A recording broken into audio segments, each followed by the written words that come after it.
Shalom saudara-saudariku yang dikasihi Tuhan. Selamat berjumpa kembali dalam program Renungan Rohani Insani.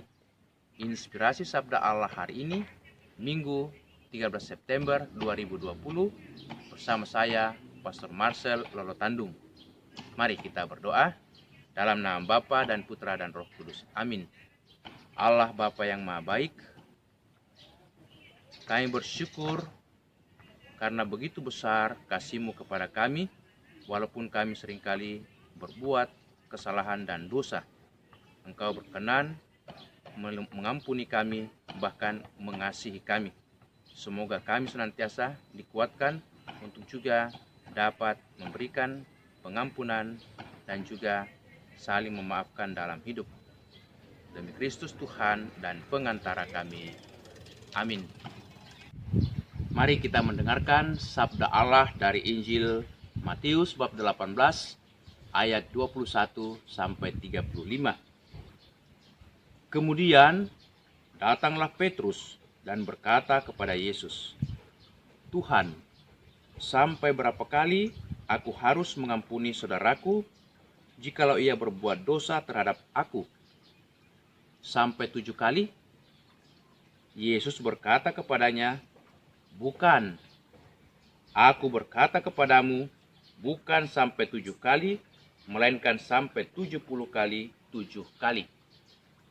Sebab hal kerajaan surga seumpama seorang raja yang hendak mengadakan perhitungan dengan hamba-hambanya. Setelah ia mulai mengadakan perhitungan itu, dihadapkanlah kepadanya seorang yang berhutang 10.000 talenta. Tetapi karena orang itu tidak mampu melunaskan hutangnya, raja itu memerintahkan supaya ia dijual beserta anak istrinya dan segala miliknya untuk membayar hutangnya. Maka sujudlah hamba itu menyembah dia, katanya, 'Sabarlah dahulu, segala hutangku akan kulunaskan.' Lalu tergeraklah hati raja itu oleh belas kasihan akan hamba itu, sehingga ia membebaskannya dan menghapuskan seluruh hutangnya. Tetapi ketika hamba itu keluar, ia bertemu dengan seorang hamba lain yang berhutang 100 dinar kepadanya. Ia menangkap dan mencekik kawannya itu, katanya, 'Bayar hutangmu.'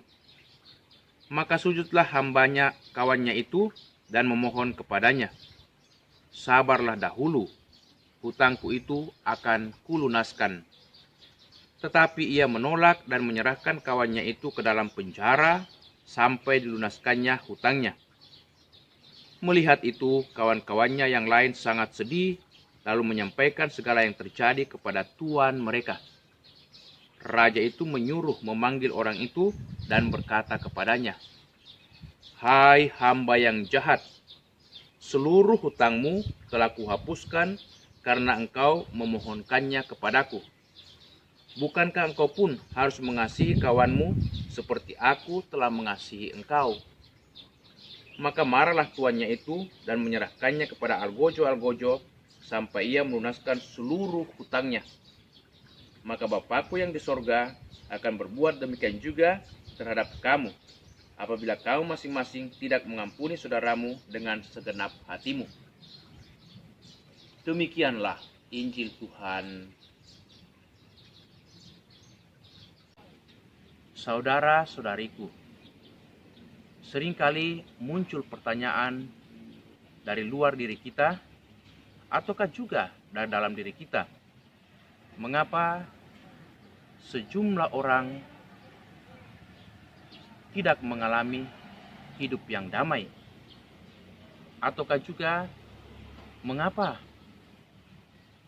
orang mudah mengalami atau rentan terhadap penyakit, bahkan susah mengalami kesembuhan dari penyakitnya? Kunci daripada jawaban ini adalah karena orang menyimpan kemarahan, menyimpan dendam, bahkan tidak rela untuk mengampuni. Ya, ketika seseorang menyimpan rasa benci, rasa marah, bahkan dendam, maka disitulah muncul berbagai macam persoalan dalam hidup, terutama persoalan penyakit. Itulah sebabnya kitab Amsal mengatakan dalam bab 17 ayat 22, hati yang gembira adalah obat yang manjur, tetapi semangat yang patah mengeringkan tulang. Apa maksudnya? Bahwasanya ketika hati kita penuh dengan sikap atau perasaan positif, bergembira, bersukacita, mau memaafkan, bahkan mau mengampuni, maka segala kesusahan, segala penyakit pelan-pelan itu bisa dipulihkan. Tetapi ketika seseorang membiarkan dirinya dikuasai oleh rasa benci, rasa marah, kecewa, dan lain sebagainya, maka memang akan mendatangkan persoalan besar dalam hidup, terutama kesehatan dan juga jiwanya. Nah, saudara-saudari, dalam bacaan Injil yang baru saja kita dengarkan, Petrus bertanya kepada sang guru, Tuhan Yesus Kristus, sampai berapa kalikah aku harus mengampuni saudaraku? Sampai 7 kali? Jawab Yesus, tidak. Sampai 70 kali 7 kali. Artinya pengampunan harus diberikan bukan berdasarkan jumlah 3 kali, 7 kali, 10 kali, tetapi tak terbatas. Mengapa pengampunan harus diberikan tak terbatas? Karena Tuhan Allah Bapa di surga, Yesus Kristus Putra Allah, dan Roh Kudus senantiasa mengasihi kita. Bahkan walaupun kita manusia yang lemah, mudah jatuh dalam kesalahan dan dosa-dosa, terus-menerus Tuhan bermurah hati memberikan pengampunannya, belas kasihannya kepada kita.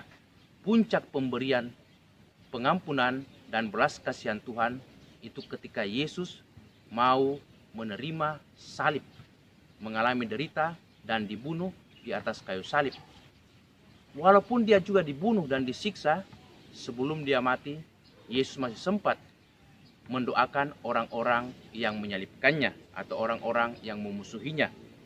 Dalam Injil Matius bab 23 ayat 34, Yesus berdoa, "Ya Bapa, ampunilah mereka sebab mereka tidak tahu apa yang mereka perbuat." Jadi Yesus menginginkan supaya orang memperoleh pengampunan, supaya orang memperoleh damai, sukacita, dan keselamatan. Untuk itulah Yesus mengharapkan setiap orang juga mau mengampuni sesamanya yang berdosa atau yang bersalah. Karena dengan mengampuni, kita beroleh rahmat keselamatan, rahmat sukacita, dan kebahagiaan.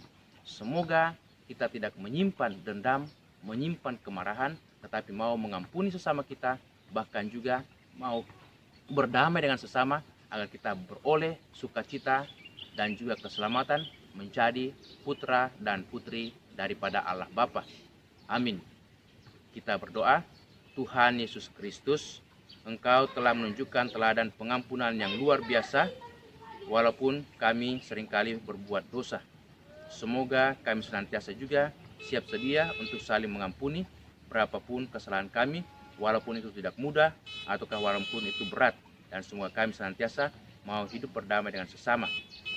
Terpujilah Engkau kini dan sepanjang masa. Amin. Tuhan bersamamu. Semoga saudaraku sekalian diberkati Allah yang Maha Kuasa, dalam nama Bapa, Putra, dan Roh Kudus. Amin.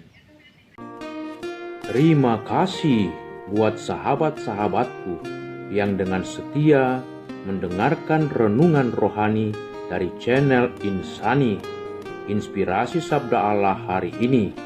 Semoga saudara-saudariku selalu diberkati oleh Allah dalam keluarga, aktivitas, dan semua pelayanan kita. Amin.